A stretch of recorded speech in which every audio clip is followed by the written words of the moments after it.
Okay, welcome everybody to Headset 101, a guide for designing and deploying VR activations in the new world. So we're in a hashtag unprecedented age, and we wanted to create something and to try and advise some of the many people that we work with in the industry on how we think you can you can run the safest and the most effective VR activations in the new world. So this webinar is sponsored by the lovely folks at Plus Accounting and the even lovelier folks at Blue Hire. So Plus Accounting, they do our accounting, funnily enough. So I can assure you that they are excellent. They're wonderful people. And Blue Hire are our hire partner that we use for most of our VR kit or our technical equipment that we use. So if you need TVs, if you need VR headsets, if you need things like massive LED walls or even a pop-up cinema to put in your garden nowadays, talk to Blue Hire. They're the right people. And with this, I'm going to hand over to Verity. Verity Nally, she's going to be the one hosting today. So Verity, it's over to you. Hey, hello everybody. Right, excuse me because my Zoom skills are minimal. I am excellent on Zoom when it comes to family quizzes, but aside from that, a lot of my clients have been using Teams over the last couple of months. So if I royally bodge this, apologies in advance. So a little bit of housekeeping first, if that's all right. Housekeeping note number one, I do have a dog. He might pop up in the background because there's no one to control him right now. So if that happens, super sorry. Housekeeping note number two, I think everyone's got their mics off, so that's great. If you have any questions at any point, if you could just drop them into the chat. Bertie is going to be monitoring that during the presentation, so he knows what we're going to cover and if it's going to be covered later in the presentation. He won't pick up on it, or if he thinks it's going to be best answered at the end, we'll answer it then. If there's something that we haven't covered and he thinks it's going to be kind of pertinent to cover during the session, he will stick his microphone on and pipe up and ask the question. So yeah, Headset 101, a guide for designing and deploying VR activations in the new world. Obviously Bertie's just spoken about we can do this because we've had two lovely sponsors, which is really, really nice of them. A little bit about me and why I'm kind of vaguely qualified to talk about this stuff. So my name's Verity. My background's actually in event production. So I've been running events for quite a long time now. I don't want to say quite how long because it'd give my age away. I'm health and safety trained, which is super important. But I've also been working in VR for the last, I think, 5 years or so. So I've been delivering VR experiences across 3 continents. I've been really lucky to go with clients to China and the States and places like Reading. It's been incredible. And I've actually delivered VR experiences for around about 10,000 people across the world. So my role is not only sort of understanding what the user journey is going to be like inside the headset, but very much what it's going to be like outside the headset as well. So in this world that we're just coming from, that's very much been about kind of getting people in, getting them sat down, making sure that the health and safety side of things is on point, because I'm super passionate about that. But also making sure that the kind of the flow through works. And this is something that we're going to have to look at a heck of a lot more. So yeah, so I'm an event production person, basically.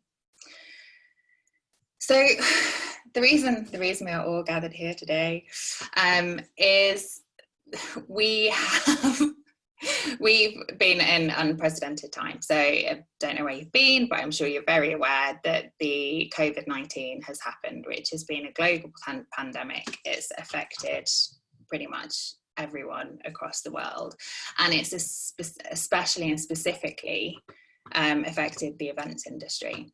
Now, I know I'm going to use some terminology today, so I'm going to talk about events and I'm going to talk about activations. And what events basically mean is it's any gathering of people which is predestined. So that would mean if you're delivering an experience at an exhibition, a conference, a music event, in a gallery, basically anywhere where you're delivering a VR experience where people are coming in and they're going through that, and there's multiple users, so it's not just an experience that's being delivered at home, then this is kind of where we need to look at what we're doing and how we're doing it, and we can't do it how we've been doing it before. And to be honest, I feel like that's a good thing, because I've seen a lot of stuff which I'm surprised more people haven't been sued already in the pre-COVID world, let alone with everything that's going on now. So the impact on events and activations at the moment is currently we're allowed 30 people maximum. Now in the wedding industry, this means like no wedding breakfast. So you have to be really careful. So I would just say, this is my opinion based on the government guidelines that have been issued. Right now, up until the 1st of October, we kind of can't do anything. I mean, you can if you want, it depends on your appetite for risk, but you stand a really high chance of getting shut down. After the 1st of August, there's new health and safety guidelines which have come into play. And they're around the things that you would think that they're around. So it's making sure the headsets are clean, no contact, and we're going to cover all of this as we go through. But interestingly, so there is the Association of Events Organisers, and the AEV, I think it is, which is the Event Spaces Association. They've put into place a guideline of 10 metres square per person within a venue. So that means that when we're calculating space size and how many people that we can have in coming through, and at that time, we need 10 metres squared per person. Now that's pretty big. That's kind of like just over 3 by 3 metres. But also we have to be aware. I know some people are calculating for that, some people aren't, but it's an ever-changing situation. So we recently saw within the beauty industry, they were allowed to start doing kind of close contact stuff, and that's something that we have to think about with VR, is it is close contact. So they were recently supposed to be starting to be able to do facials and kind of putting things on people's faces and stuff like that. That's now being pushed back to the 17th of August. So yeah, in terms of other industries that we can look at as well, I would say that the beauty industry and the health and fitness industry is a good one, because there's lots of people sharing equipment and there's lots of people coming into close contact with each other. So that's kind of terrifying, knowing that all of this stuff's going on. Just because, you know, I probably would have been out over the last few months putting headsets on people, just sitting them down, wiping them off, going back around again. And how we did it before, we just can't. And that is rubbish. But at the same time, I really genuinely think this is our opportunity to do better, because the amount of time that I have seen people, they think about the experience and what it's going to be like in the headset, and you know, everything goes into the dev and the storyboarding, but absolutely nothing is thought of in terms of the user journey and the user experience when you know, they first arrive and we're like, oh hey, do you want to put a headset on? They put a headset on and they go, wow, this is amazing, I've never done VR before. But that, I mean, that's not the case. Loads of people have done VR now, so we need to be looking at it. Hygiene practices that I've seen, like, I'm sorry, wiping off with a baby wipe, if someone's really gross, that's just not good enough. So we've had multiple people sharing kit, which again in other industries just would not be allowed. Staff training, the people that have been leading them, obviously not like me or Bertie or Sammy or other people that we work with, and obviously not yourselves as well, but I've seen people who've literally been given a headset sort of 5 seconds before and gone, here you go, this is what you need to do, which is terrible. And your liability is so high, you're taking away senses from people.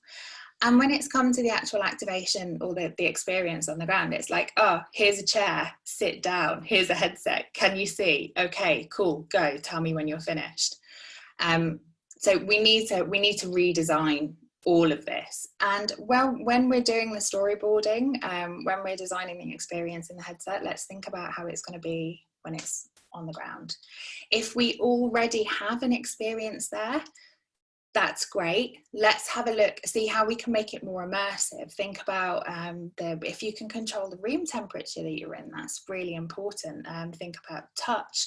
Think about the seating that people are placed on. Think about the area that they're walking into. There is so much that we can do to make these experiences more immersive. And if you're anything like me, I'm always trying to do things in a more cost-effective way.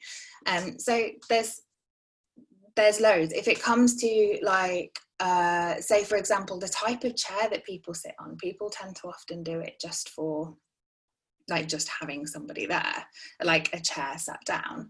But if you're sat in an armchair in the experience, sit them in an armchair, like give something which reflects what they're actually going to be seeing and what they're actually going to be doing in the headset.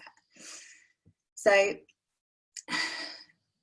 this, all of this information, like for me, this is my opinion. Obviously you guys probably have health and safety people in-house potentially, or your clients, or you know, other areas, so you need to make your own judgment call on this. But through my eyes, with everything that's going, that in the trajectory that we're going on in the moment, from the 1st of August, 1st of October, I would say that we can still deploy VR, absolutely, but we need to be smarter about it.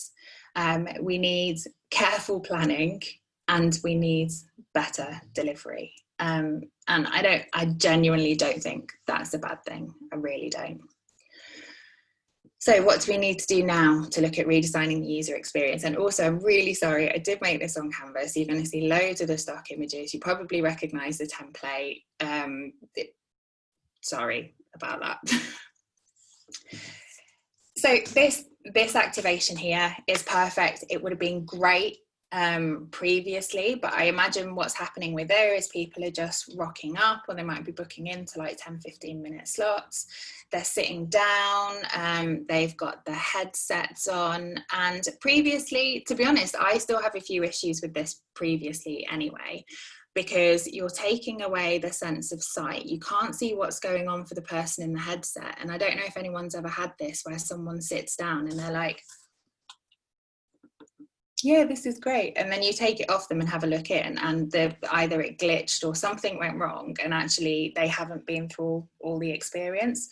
So with this, I would have liked to have seen some way of monitoring what's going on, whether that's kind of casting to a different screen so that you can see. I'd never put people on these chairs, because that's like, if you've got someone that's slightly older, that's potentially a broken hip waiting to happen. They don't particularly seem to be adjustable either. So if you get someone that's really small, it's just not inclusive, and yeah, fall, trip risks. I don't know where the staff are. I'd hope they're around somewhere. Also giving someone places to put their bags and stuff, and making sure that they've got that. So yeah, I'm sorry whoever did that before. I'm not a huge fan of that. I can't see cleaning stations off around the back or anything either. So all of this is totally game over. In the new world, they haven't got masks on, yada, yada, yada. So we'll go through. We can't just do this anymore. So when we're starting to redesign our experience, I'm really sorry, I am a health and safety person, but also I've never been sued. And I have actually saved clients money as well. Because when we go onto sites and we go onto site and we go onto events, I document everything, so that if they ever need evidence or if anything ever goes wrong, we have everything documented. Our risk assessments are there. And one client, they were trying to sue them, and we were able to present everything and say, no, we did everything that we could. This wasn't our fault in any way, shape or form. So again, super important. No one wants to get sued, right? It's really expensive. So when we're looking at our redesigning the experience, the first thing we need to do is we need to understand the parameters that we're working within. Every venue or every space where you're going to be deploying this is going to have a different idea of how to manage this. So first of all, speak with the organisers. Secondly, check the current restrictions on the deployment and anticipate change. So with quite a few things that I'm doing at the moment, I have 2 plans that I'm running in parallel. I've got one for how it might look on October the 1st, and then I have one for how it might look in 6 months' time. And I'm making sure that anything I'm planning can kind of be scaled in that way. And it is, to be honest, it's primarily around space restrictions and things like that. So think about, have 2 plans running parallel, but also be aware it might get pulled at the last minute as well. So follow the venue and space guidelines, and get your workflows approved. Like whoever you're doing this for, get a really clear workflow when you're coming the other side, and just get it signed off. Check with your insurers. So public liability insurance is a huge thing right now. So just check with your insurers that actually what you're looking to do can be insured, and you're not going to be nulling and voiding your insurance or whatever it is that they need to make sure that they can continue to insure you. Again, getting sued would not be great. Not having insurance to cover it, that would be even worse. And then make sure that when you're designing everything, you have somebody who knows what they're doing in terms of health and safety, looking at the risk assessments and risk assessing every plan that goes through. And you need a separate COVID risk assessment as well. So, sorry, I know this is a lot. But so at the moment, the current guidelines are we need to be 2 meters apart at all time. So obviously that has an impact on guiding experiences. So we can't put the headsets on people's heads anymore. We can't just kind of let people run wild. We can't let the free roaming activations happening unless you're using something like a Quest, so that you've got the Guardian and you know that they're going to be safe. We also need to make sure that everyone around them is not going into their area as well while they're playing, because they're basically putting all their risk factor onto us to protect them. PPE is super important for both staff and for the guests. So with the staffing, you can have like your mask, your visor, your gloves, and this seems really daunting, but actually if you've got like quite a futuristic one, just build it into the branding, build it into the look and feel of deployment. It doesn't have to be completely alien. I mean, I haven't, and this is not to say that this isn't where someone could be an area someone could be working in, but I haven't done one where there's like an English country garden experience, so that, you know, having your visor on would feel completely alien. But for both staff and the participants, like PPE, super important. Sanitization, clean everything. Like this has been my mantra for like the last 4 years. Some people are disgusting. Like I've had people try and put a headset on my face after somebody else has just had it on their face and they've been sweating profusely. In the past, I would always brief all my staff to clean everything, like kind of behind, like, oh, it's not because you're dirty, it's not because you're gross, we just clean everything. But we do it in like quite a discreet way. I would go the absolute opposite. Now I would really get public confidence by showing that you are cleaning everything in between every session. With our guests as well, this is something that's going to need to be built into the process, which is the track and trace. So again, you can actually build this into part of the user experience and the user journey. It's just like going into the pub or going to the restaurant or anything at the moment. They have to take your details or take one person from the party's details. You might find that actually a bookable experience is one of the best ways to go now. But think about how you're going to get those details so that if anything does happen further down the line and we need to track and trace with people, we can do that. Could be the sign-up process. And again, it doesn't have to be something super alien. You can work it into the user journey and get them excited, give them a bit of like, it doesn't have to be this is a COVID track and trace form. It can be oh, cool, this is the experience that you're signing up to. There can be like a little bit more information about it. You can put teaser stuff in there. then take the details as well. Also at this point, you can qualify the guests. So you need to have some sort of thing up if you want to say, you have to wear a mask, which, to be honest, I would entirely advise. I know that will mean that some people aren't able to participate in the experience, and you can speak with, if you're a large company, like legal counsel around discrimination and whatnot, but plenty of shops are doing it. If you don't have a mask, you can't come in. And I think people will genuinely, if you put it in a nice way, just say, look, I'm sorry, we can't do this, or just again, when you're getting the details to begin with, just explain to them what the prerequisites are for them.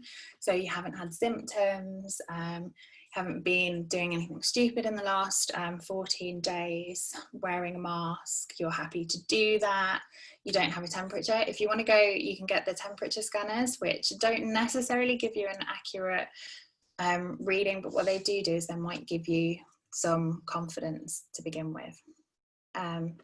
And then again, so we've got all of this data. I know it's a lot, but we can then look at what else we can improve. So really looking at that user journey from the sign up, whether that sign up can be on site, it can be off site. It's entirely down to you. You can make a nice Google form that looks beautiful, and then just make sure you're wiping down the iPad that they're using after every go. The look and feel of the space setup, so don't just get them a chair, texture, aroma. Sorry, I am the typo queen, so yeah, you can always look at aromas. Go back, sit in the experience that you're going to deploy if it's already been built. If it hasn't been built, that's even better, because then you can have a look when you're storyboarding it and see actually what elements you can bring into real life, or replicate in real life, and actually kind of adjust some stuff so that you've got more of a fully immersive experience. But yeah, go back through and think about what you can replicate in the real world. Like, I promise you, this will make it so much better, and we have to do better. Loads of people have been in VR before. We can't just go, well, look, isn't this pretty, and rely on the wow factor, because if we do anything, if it's not done properly, I mean, the one thing that I really want to say is, please don't be like 4D cinema, because I really hate that, where they just like jerk around the chairs for no reason and there's no nuance in terms of the interaction. It's literally just, oh, look what we can do. I actually got up and walked out of the cinema 3 or 4 times because the design, the physical interaction was just horrible, had nothing to do with it at all. So be nuanced, and that will help hugely. So this slide here, this is a quick kind of run through of how an experience would work. Now, obviously, this doesn't have any look and feel on it. This is literally like a nuts and bolts, everything that I need to include when designing a new VR experience, or designing the deployment of a VR experience. So first of all, we have our participants. They're coming along, they've completed this form, but again, don't just think of it as a COVID thing. Think of a way that you can actually start to immerse people into this world that you're about to get them to experience. They come in, they've checked off all their details, got all the data, whatever. You can give them some new PPE. Again, you can kind of make this part of the experience to a certain extent, whether it's the colours that you get or what you call them. It could be like a little bit of a role play, or like a real games scenario, whereas it's like, if it's a space experience, you can be like, oh, you have to put in your space mask, and then get like PPE that kind of looks a little bit spacey. I know it sounds bizarre, but honestly, it kind of gets people into the world. So make sure that everything's stationed away, because this is the thing, it all has to be user-led now. So it has to be so easy for the participants to be able to take part in. So get them in their PPE, or have the PPE to the side, and they pick it up and they put it on, and blah, blah, blah, blah.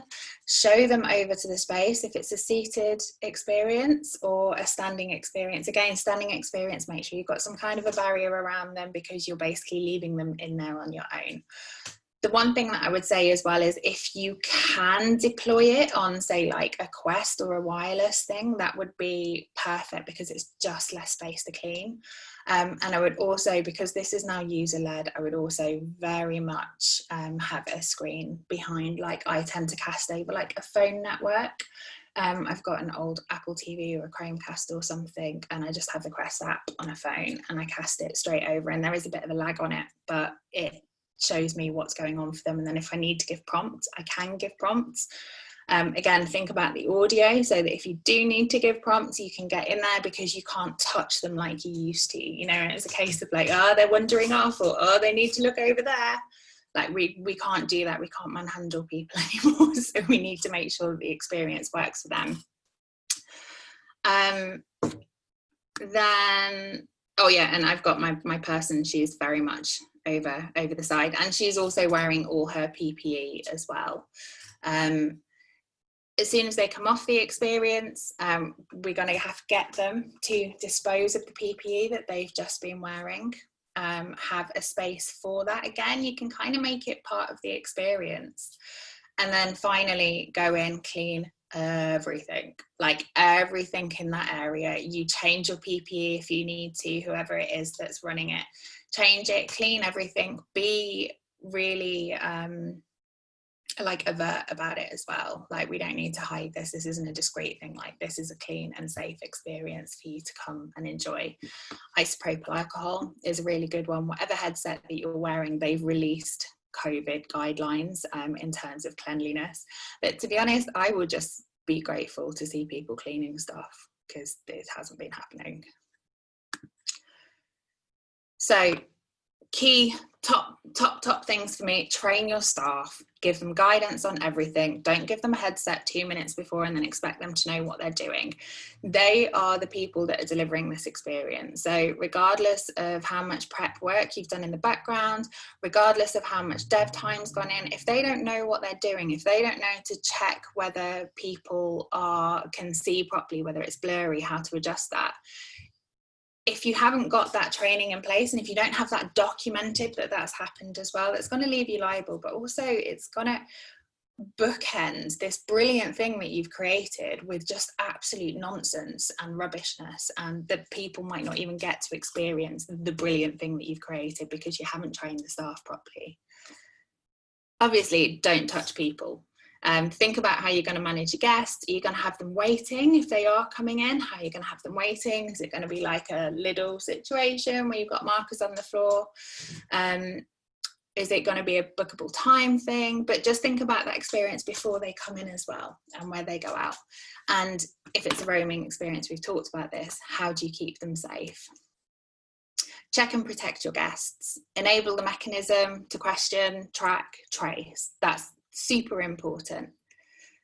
And clean everything. We've been through this. Dispose of single-use items. I know it's rubbish. Sustainability is something that we've all been striving for a long time, but it's tricky now. Mask covers that you can get as well. Also, just add that layer of confidence. And allow the time in between for changeover. For, say, if it's one person that's manning 3 different stations, they're going to have to clean those 3 different stations before they go back in, and do it properly. Trusted sources of information. This is always a controversial one, but when it comes to liability and keeping people safe, like, look at the World Health Organization. Don't take my word for it. Look at the World Health Organization. Look at the manufacturer's guidance from the headsets that you're using. Look at the government website. Again, trusted sources, it's down to individuals, but in terms of like liability and compliance, these are the ones that you need to be looking at. And if you have any questions, if you want anyone to look over your risk assessments or how you're doing things, you can give me a shout or give Bertie a shout. Like, it's important that our industry is able to continue. So yeah, that's basically it. I hope that's not been too overwhelming and horrible and difficult. So let me have a look.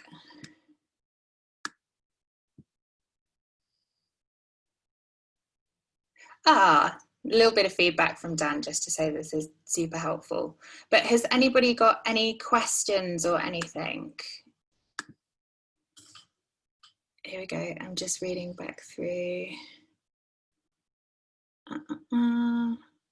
Shout out to Canva from Bertie, brilliant. Risk assessment templates. Bertie shared some, so the HSE have some good ones. So the IOSH, which is the Institute of Occupational Safety and Health, they have some great ones too. If anybody needs any help with anything, like, give me a shout and I'm more than happy to look over it.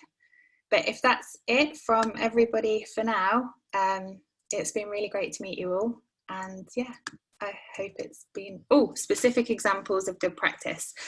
I don't have any specific examples of good practice right now because nobody's deployed anything with everything that we need to understand yet. I have examples of good practice of what happened in the old world, but I don't have any examples of good practice in the new world. But if you wanted to send over an experience that you have, then I'd be happy to just talk you through what the best way to deploy this would be in a safe environment. So that was a question from B. Steph Clark says, what are your thoughts on UV sanitisation? Is it worth investing in this? So UV sanitisation, I think people are thinking very much around the sanitising of the headset, which is just one element of any installation. You really need any surface that's been touched to go through. So I personally would probably stick with products which involve isopropyl alcohol, like the Dettol sprays. Yeah, I would stick with those. There has been some information which is coming through that perhaps the UV can damage the lenses on some of the headsets. We're just waiting for some feedback in terms of like how many uses, you know, if it's like, oh, after it's been sanitized 100,000 times there's damage to the headset, like, well, then that's clearly not a bad like use case for UV. But me personally, I would stick to good old like alcohol, Dettol type things. Always check that whatever you're using is going to kill COVID. Again, get people to wash their hands, mask up, whatever, change single use. Like, imagine you're in a hospital, really good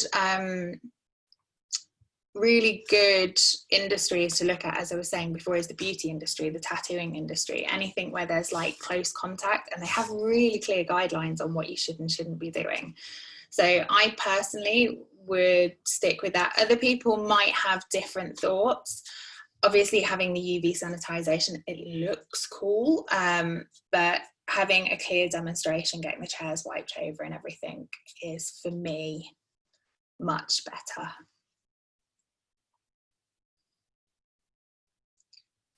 Cool. Are we good?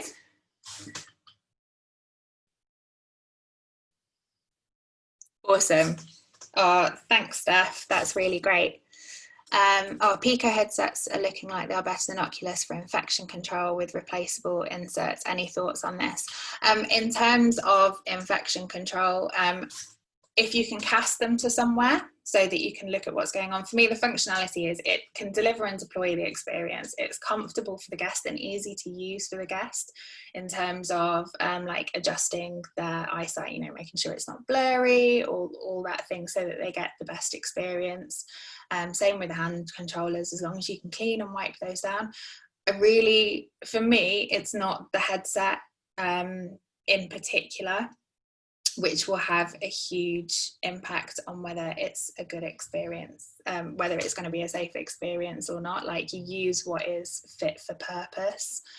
So yeah, if the Pico headset is better for what you're using it for and you can sanitize it properly and people can use it, then go for that every time. Like, a function over branding, right?